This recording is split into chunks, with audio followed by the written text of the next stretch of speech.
عطار کے مردہ دلوں کو دے جلا، ہادی ہے طلبگار کے الحمدللہ رب العالمین والصلاة والسلام علی خاتم النبیین اما بعد فاعوذ باللہ من الشیطان الرجیم بسم اللہ الرحمن الرحیم الصلاة والسلام علیک یا رسول اللہ وعلی آلک واصحابک یا حبیب اللہ الصلاة والسلام علیک یا نبی اللہ وعلی آلک واصحابک یا نور اللہ۔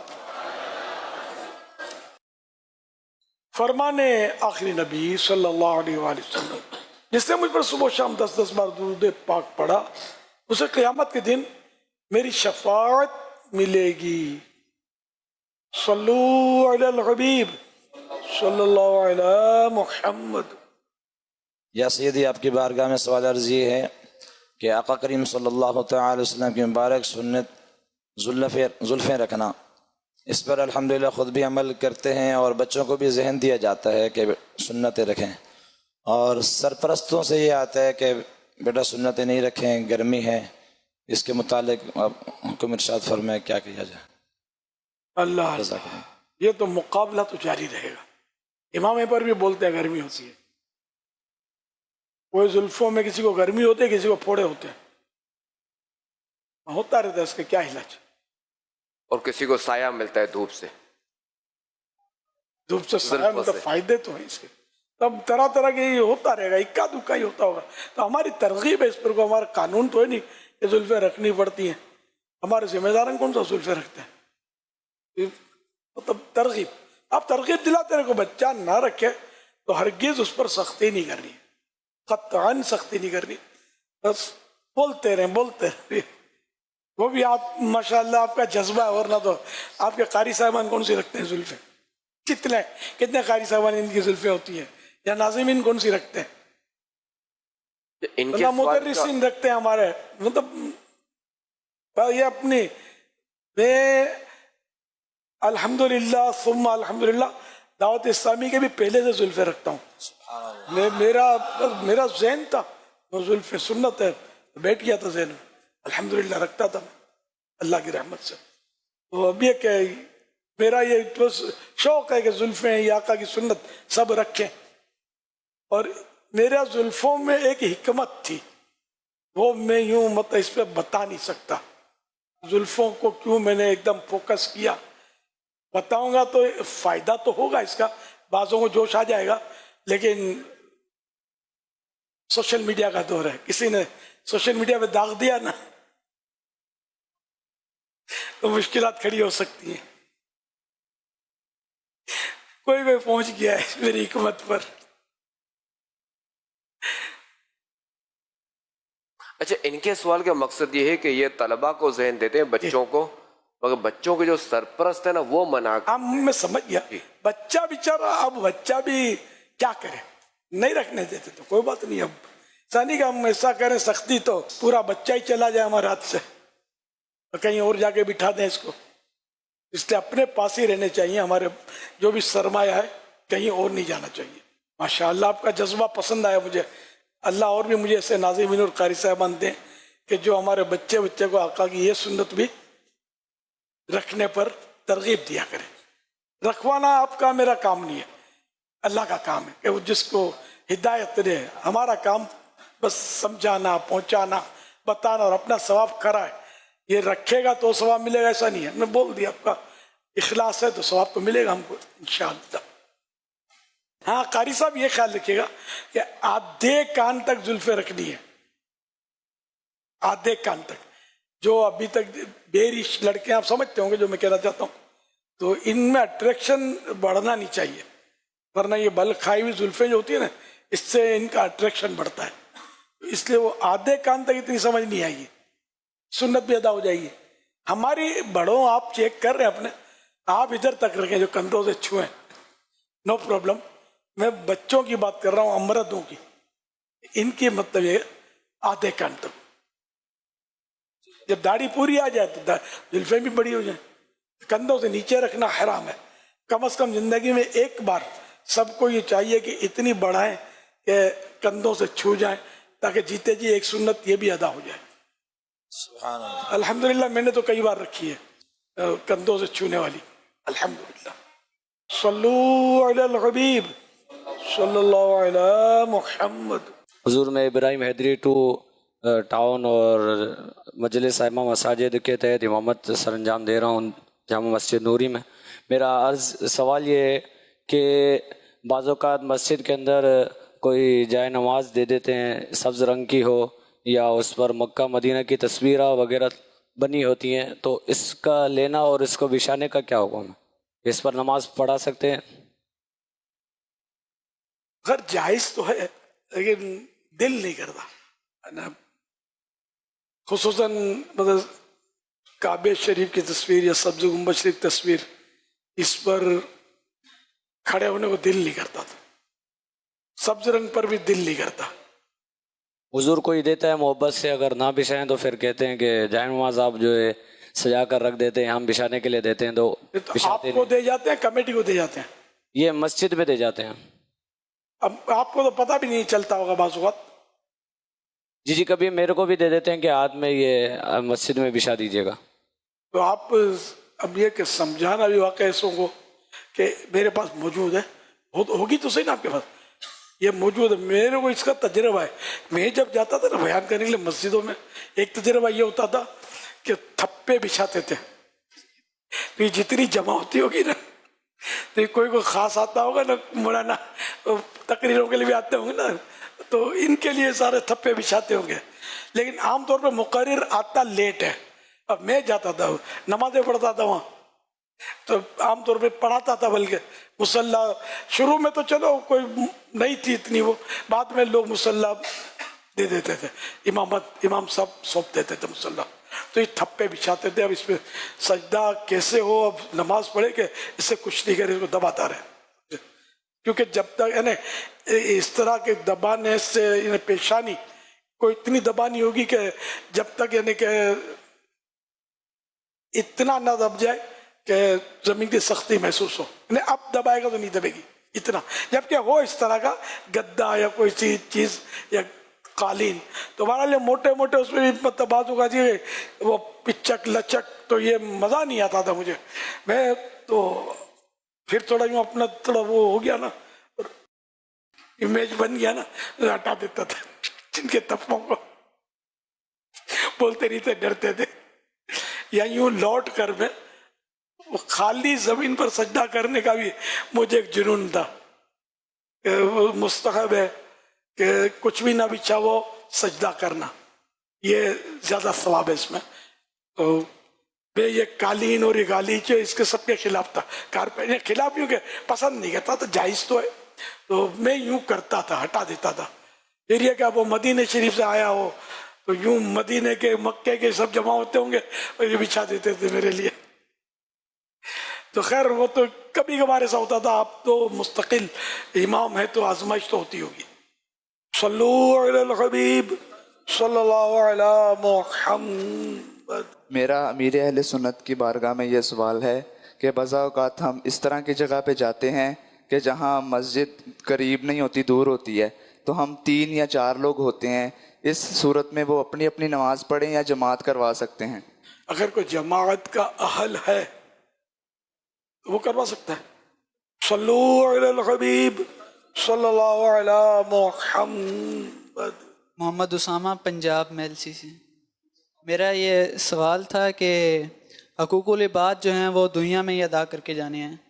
عافیت اسی میں, جی, ورنہ آخرت میں پھر اس کو نیکیاں دینی پڑیں گی. اپنی اگر بندے کا حق باقی ہے یا پھر نیکیاں نہیں تو گناہ اس کے اپنے سر لینے پڑیں گے. اگر وہ دنیا میں ہی بخشوانا چاہے اور وہ بھول جائے کہ اس نے کس کس کے ساتھ ظلم کیا ہے یا کچھ بھی کیا ہے, تو وہ اس کا کیا کیسے کیا جائے گا؟ دعا کرے کہ یا اللہ پاک جن جن کی حق تلفیاں ہوئی ہیں میں ان کے لیے مغفرت کی دعا کرے, اور جن کا یاد آئے ان کے تو حق ادا کرے. جی, اور کوئی مالی مسئلہ ہے کہ کسی کے پیسے بھی کھا لیے ہیں، جیسے چوریاں کی ہیں، جی اب یہ پتہ نہیں کس کی چوری کی ہے، پیسے لیے، تو پھر جن جن کی چوری کی ہے پتہ ان کو پیسے لوٹائے، توبہ تو کرنا ہی ہے، جی ٹھیک ہے نا. اچھا اب کچھ پیسے ایسے چوریاں کی ہیں، ڈکیتیاں کی ہیں کہ جو مالک کا پتہ نہیں کس کی ہے، نہ وہ ملتا ہے، پتہ نہیں ہے، ملتا نہیں ہے، یا اس کے وارث بھی نہیں ملتے، یا کوئی صورت نہیں ہے اس تک پہنچنے کی، جی وہ غائب ہے. ایسی صورت میں پھر اتنی رقم جو ہے نا وہ فقیر شرعی کو دے دے، جیسے جس کو زکوٰۃ دینی ہے زکوٰۃ دے سکتے اس کو دے دے. یہ رقم کا معاملہ جو ہے وہ یہ ہے، ثواب کی نیت نہ کرے، البتہ شریعت کے حکم پر عمل کرنے کا ثواب ملے گا. اور سونا جو ہے وہ مرد پر حرام ہے، تو اکثر میں نے کسی سے سنا ہے کہ سفر کے دوران پہن سکتے ہیں، تو کیا یہ بات صحیح ہے؟ ڈاکو کی موج ہو جائے گی اور کیا. اگر ڈاکوؤں سے ہمدردی ہے تو بالکل پہن لینا چاہیے، لٹکا لینا چاہیے گلے میں، بیل مجھے مار. نہ عوام بھی العوام کالانعام، عوام چوپائیں کی طرح ایسی باتیں اڑا دیتے ہیں، تو ایسا کچھ نہیں ہے بیٹے. یعنی پھر یہ بولتے ہی ہوں کہ پتہ نہیں سفر میں موت آ گئی تو کفن کا کیا ہوگا، تو سونا کفن بن کے لپٹ جائے گا. تو سونا رکھ کر تو اپنے آپ کو خطرے میں ڈالنا ہے سفر میں، تو ایسا کچھ نہیں ہے. سونے کا تعلق، سونا حرام ہے تو جیب میں رکھنا حرام نہیں ہے، سونے کا زیور پہننا حرام ہے، اور سونے کے یعنی صورتیں کہ کس طرح استعمال کرنا حرام ہے، اور کوئی صورت ایسی بھی ہے کہ جو حرام نہیں ہے، تو جیب میں رکھنا بھی سونے کو حرام نہیں ہے. صلو علی الحبیب صلی اللہ علی محمد. محمد طاہر اتاری، پنجاب ڈسٹرکٹ بہاول نگر، چشتیاں شریف سے تشریف فرما ہوں. مرشد میرا آپ سے یہ سوال ہے کہ میں میڈیکل کالج کا اسٹوڈنٹ ہوں، میں میڈیکل کی اسٹڈی کرتا ہوں، لیکن میرے کالج میں جو ہے وہ دینی تعلیم کے حوالے سے تعلیم نہیں دی جاتی. تو میری آپ سے یہ درخواست ہے، میں آپ سے یہ جاننا چاہتا ہوں کہ میں دینی تعلیم کیسے حاصل کروں اور اپنے دوستوں کو بھی، ساتھ والے فیلو کو بھی دینی تعلیم کے بارے میں بتا سکوں، تاکہ اپنی دنیاوی زندگی اور آخری زندگی کو بہتر بنا سکوں.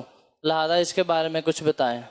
جس طرح دنیاوی تعلیم میں وہ داخلہ لیتے ہیں، پھر ہاسٹل میں رہتے ہیں وغیرہ وغیرہ، وہ اچھا رزلٹ لانے کے لیے، اس میں بھی ایسا ہوتا ہے کہ دینی تعلیم میں بھی اگر جیسے جامعۃ المدینہ میں قیام کر لیا جائے، آپ اس کو ہاسٹل بولتے ہیں، ہمارے مطلب یہ رکتے ہیں، قیام گاہ ہوتی ہے، اقامت گاہ ہوتی ہے، تو یہ اس میں رک کر پڑھتے ہیں تو ان کا رزلٹ اچھا ہوتا ہے. بعض یہ کہ گھروں پر آنا جانا بھی کرتے ہیں، بعض مطلب یہ کہ آف ٹائم میں بھی پڑھتے ہیں، اور اب تو آن لائن بھی پڑھایا جا رہا ہے. تو مشورہ یہ کہ آپ چاہیں تو فرض علوم پڑھ لیں، فیضان نماز کورس کر لیں، اس طرح جو دیگر کورسز ہیں 7 دن کے، اور اس طرح تو یہ شاید آپ کے لیے آسان ہوں گے. اور تربیتی کورس 63 دن کا ہے، وہ کر لیں. تو یہ اب چونکہ آپ اپنی مصروفیت بتا رہے ہیں، اس میں شاید آن لائن میں سہولت رہے گی. اور اگر آپ یہ دنیاوی تعلیم کو دین کی تعلیم پر قربان کرنے کے لیے تیار ہیں، تب تو دی بیسٹ، کہ سارا دین ہے، تو پھر وہ ریگولر تعلیم حاصل کرے. دعوت اسلامی کا دینی ماحول، اس میں مدنی قافلوں کے مسافر بنے، نیک اعمال کے مطابق جو اپنا رسالہ ہے زندگی گزاریں، روزانہ اپنے اعمال کا جائزہ لیں، اور اس کے مطابق اپنا کھانے پور کر کے روزانہ اپنے یہاں کے اصلاح اعمال کے ذمہ دار کو جمع کروائیں. تو انشاءاللہ اس طرح استقامت بھی ملے گی، عمل کا جذبہ بڑھتا چلا جائے گا، انشاءاللہ عز و جل، اور علم دین بھی حاصل ہو. صلو علی الحبیب صلی اللہ علی محمد. علی حمزہ طاری لاہور سے، فضان آن لائن اکیڈمی کا اسٹوڈنٹ ہوں، 3rd کورس چل رہا ہے میرا. میرے اللہ سنت سے عرض ہے کہ کوئی ایسا طریقہ ارشاد فرما دیجئے کہ جس کو اپنانے سے حضور صلی اللہ تعالی علیہ وسلم سے محبت بڑھے اور ان کی سنتوں پر عمل کرنے کا پکا ذہن بنے. اللہ پاک آپ کو حضور صلی اللہ علیہ وسلم کی جاگتی حالت میں زیارت نصیب فرمائے. آمین. اس میں یہ کہ عاشقان رسول کی صحبت ہو، درود شریف کی کثرت ہو، بدری قافلوں کے مسافر بنے، نیک اعمال کے مطابق زندگی گزاریں. تو جب یہ ماحول ملے گا، عمل کا جذبہ بڑھے گا، درود شریف کی کثرت ہوگی تو محبت بھی بڑھتی چلے جائے گی، سنت پر عمل کا جذبہ بھی ملے گا صحبت کی برکت سے انشاءاللہ. صلو علی الحبیب صلی اللہ علی محمد. باپا جان آپ سے یہ سوال ہے، کیا مدینے میں جو مسجد نبوی کا گنبد ہے اس کا کلر کیا پہلے بلو تھا؟ گنبد شریف کے مختلف ادوار میں، مختلف پیریڈز میں جدا جدا رنگوں کی وجہ سے اسے ان رنگوں کی نسبت سے شہرت رہی ہے. مثلا جب اس کا رنگ سفید تھا تو اسے قبۃ البیضاء کہتے تھے، یعنی سفید گنبد. جب نیلا رنگ ہوا تو اسے قبۃ الزرقاء کہنے لگے، نیلا مانے بلو. اور پھر 1253 سن ہجری مطابق 1837 سے اب تک یہ سبز رنگ کی وجہ سے قبۃ الخضراء یعنی سبز گنبد کے نام سے مشہور ہے. تو ماشاءاللہ یوں ہمارے یہ موجودہ سبز گنبد شریف نے سفید رنگ کو بھی نوازا اور نیلے یعنی بلو کلر کو بھی نوازا ہے، اور اب سبز رنگ کو نواز رکھا ہے. اب یہ کب تک رہتا ہے دیکھو، اب مشکل ہے. پہلے اتنی شہرت اور نہیں ہوگی نا رنگ کی. اب تو سوشل میڈیا کا دور ہے، اب تو کچھ بھی کسی نے کیا تو شور مچ جائے گا. یہ سبز گنبد اب گنبد خضرا خدا تجھ کو سلامت رکھے، دیکھ لیتے ہیں تجھے پیاس بجھا لیتے ہیں. کیسا ہے پیارا پیارا یہ سبز سبز گنبد، کیسا ہے پیارا پیارا یہ سبز سبز گنبد، کتنا مدینہ کتنا ہے میٹھا میٹھا، میٹھے نبی کا روضہ عرش اولا سے اعلیٰ، میٹھے نبی کا روضہ. صلو علی الحبیب صلی اللہ علی محمد. سرسبز اس گلزار کے یہ پھول یہ عطار کے، مردہ دلوں کو دے جلا، ہادی ہے طلبگار کے. مشکلیں